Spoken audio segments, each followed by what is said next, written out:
तो प्रिय विद्यार्थियों, हम पढ़ रहे थे कक्षा 12 के व्याकरण के बारे में।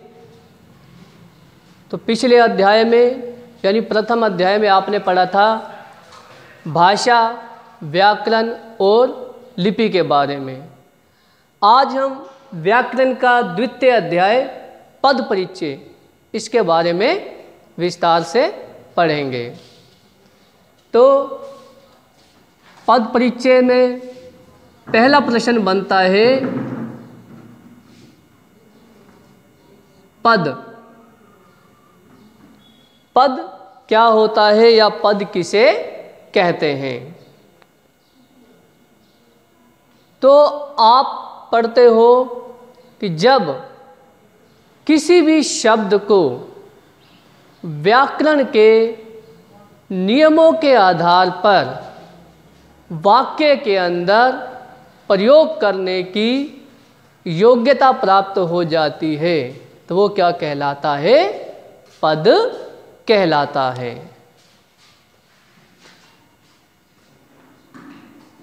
जब व्याकरण के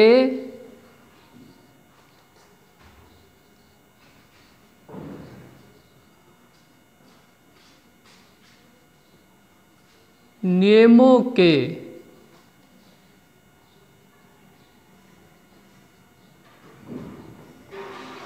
अनुसार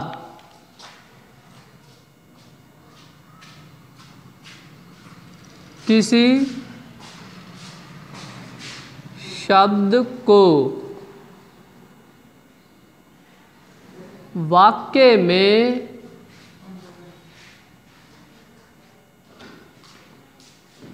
प्रयोग की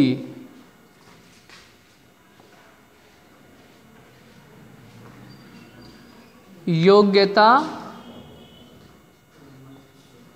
प्राप्त होती है। ये योग्यता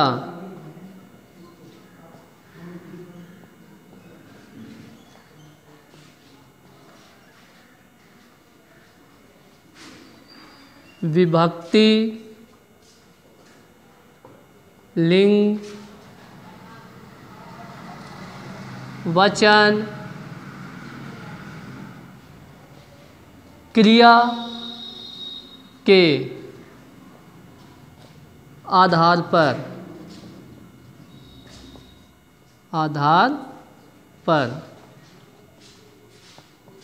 प्राप्त होती है।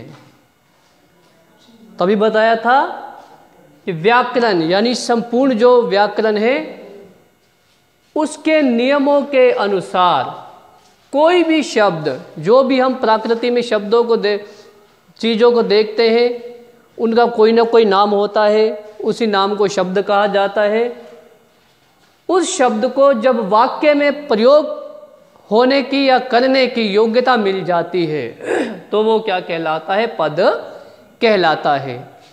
हर शब्द का अपना स्वतंत्र अर्थ होता है।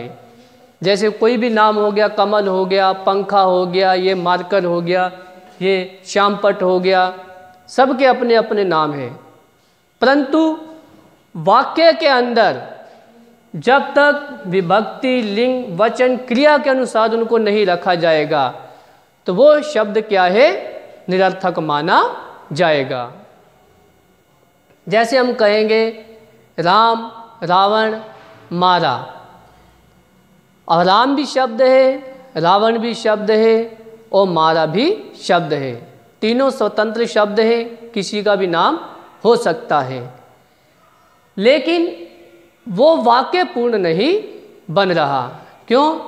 क्योंकि उसमें ये पता नहीं लग रहा कि किसने मारा है, किसको मारा है। तो उदाहरण के तौर पर कैसे बनेगा?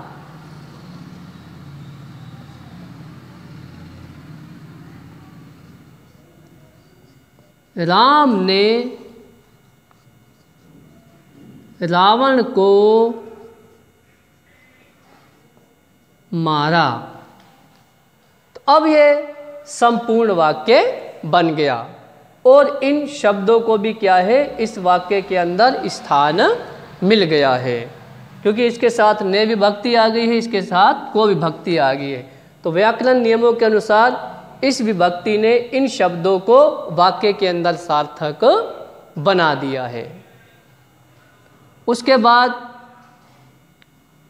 अगला बनता है पद के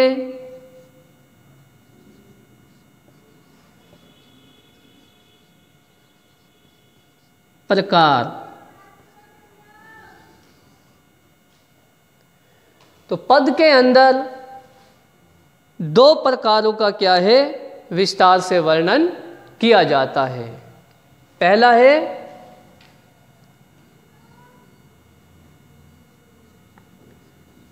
विकारी शब्द, विकारी शब्द या पद, और दूसरा है अविकारी पद। कितने प्रकार होते हैं? दो प्रकार होते हैं। पहला विकारी पद, दूसरा अविकारी पद। तो प्रिय छात्रों, सबसे पहले हम विकारी पद के बारे में विस्तार से पढ़ेंगे, क्योंकि इसके भी भाग हैं, इसलिए इसको विस्तार से पढ़ने के बाद ही फिर हम इसके ऊपर चर्चा करेंगे। तो पहला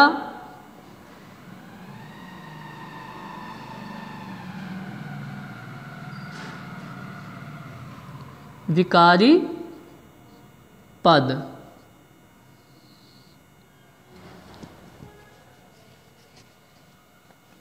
तो विकारी पद नाम से पता लग रहा है, विकारी, विकार प्लस ई, इसमें क्या है, प्रत्यय लगा हुआ है। वो विकार का अर्थ होता है बदल जाना या परिवर्तन आ जाना। तो जब शब्द क्या है, अपना रूप विभक्ति के आधार पर, लिंग के आधार पर, वचन के आधार पर या क्रिया के अनुसार बदल लेते हैं, यानी परिवर्तित हो जाते हैं, उनमें विकार आ जाता है, तो वो क्या कहलाते हैं, विकारी पद कहलाते हैं।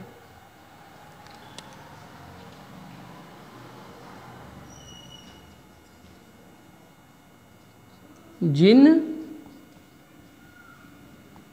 शब्दों में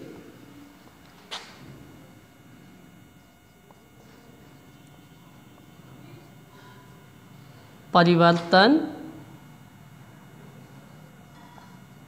हो जाता है,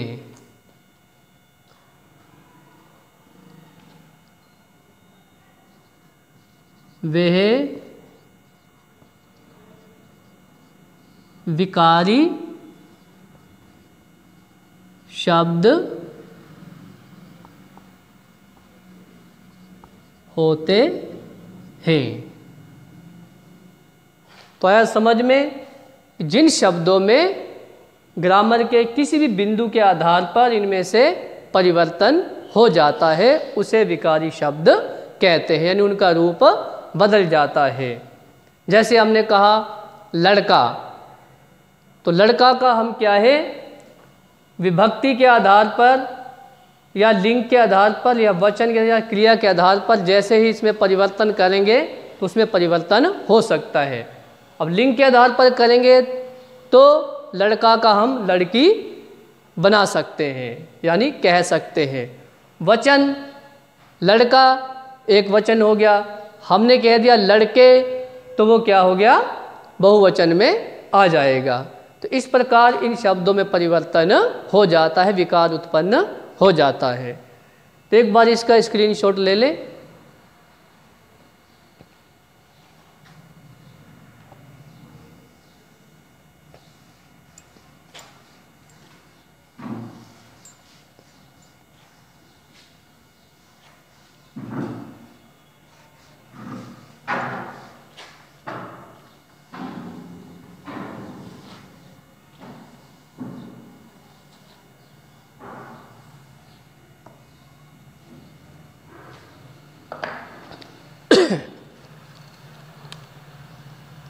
इसके बाद अगला बिंदु है विकारी पद के प्रकार।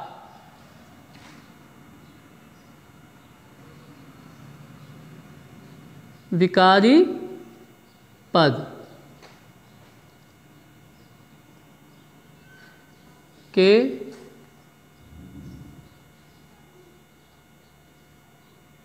प्रकार, यानी विकारी पद के अंदर ऐसे कौन कौन से बिंदु हैं जो आते हैं या जिनके ऊपर चर्चा की जाती है। तो इसके अंतर्गत हम लेते हैं संज्ञा पद, दूसरा सर्वनाम पद,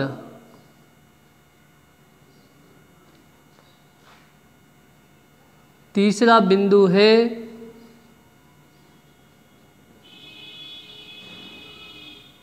विशेषण और चौथा बिंदु है क्रिया। संज्ञा, सर्वनाम, विशेषण, क्रिया ये ऐसे पद हैं जिनके अंदर किसी भी तरीके से विकार उत्पन्न हो सकता है, परिवर्तन हो सकता है। और इन बिंदुओं को जैसे संज्ञा हुई या सर्वनाम विशेषण हुआ, इनको आप प्रारंभिक कक्षाओं में भी पढ़ चुके हो और आपके कोर्स में होने की वजह से पुनः आपको थोड़ा विस्तार से समझाया जाएगा। तो इसके अंदर हम पहला पद लेंगे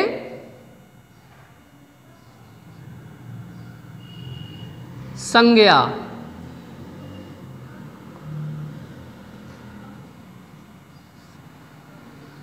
संज्ञा आप प्रारंभ से पढ़ते आ रहे हैं। संज्ञा का अर्थ है, संज्ञा का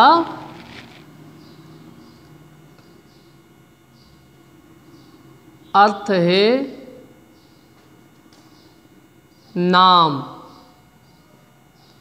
यानी प्रकृति में जो भी हम देख रहे हैं उन सब का कोई ना कोई नाम है। उस नाम को ही क्या कहा जाता है? संज्ञा कहा जाता है। यानी नाम को हम संज्ञा का रूप दे देते हैं।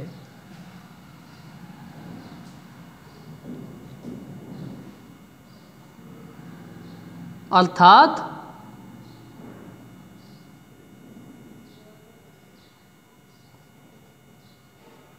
शब्द के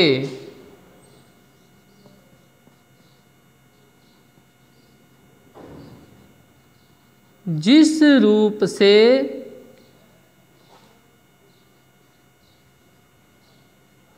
किसी व्यक्ति, वस्तु, स्थान,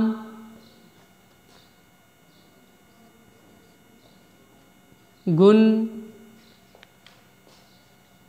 भाव आदि का बोध हो वो क्या कहलाती है? संज्ञा कहलाती है। यानी ये पता लग रहा है कि वो कोई व्यक्ति है या किसी वस्तु का नाम है या स्थान का नाम है या उसका कोई गुण दोष है या उसके मन के कोई भाव हैं, वो सब क्या है? संज्ञा के अंतर्गत आते हैं।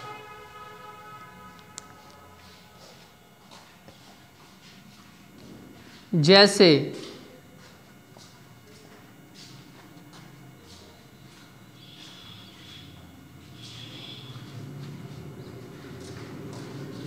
हिमालय,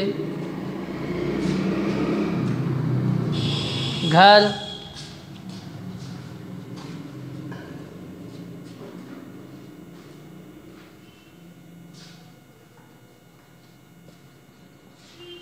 कमल,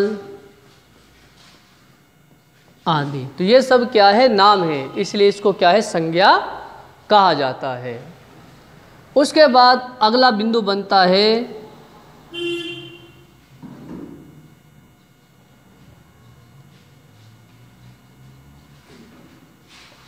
संज्ञा के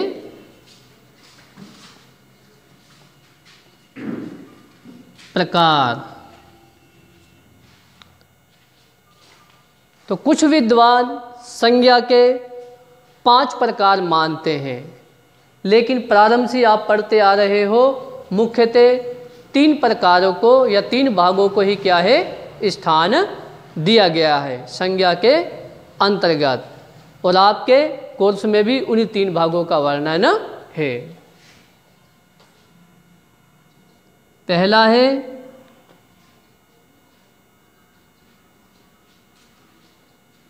व्यक्तिवाचक। व्यक्तिवाचक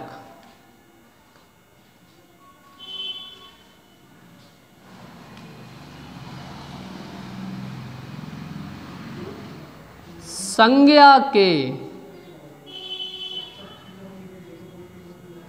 जिस रूप से किसी एक ही व्यक्ति, वस्तु, स्थान का बोध हो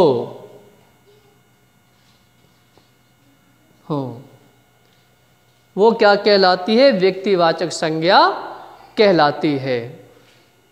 तो एक बार इसका स्क्रीनशॉट ले लें।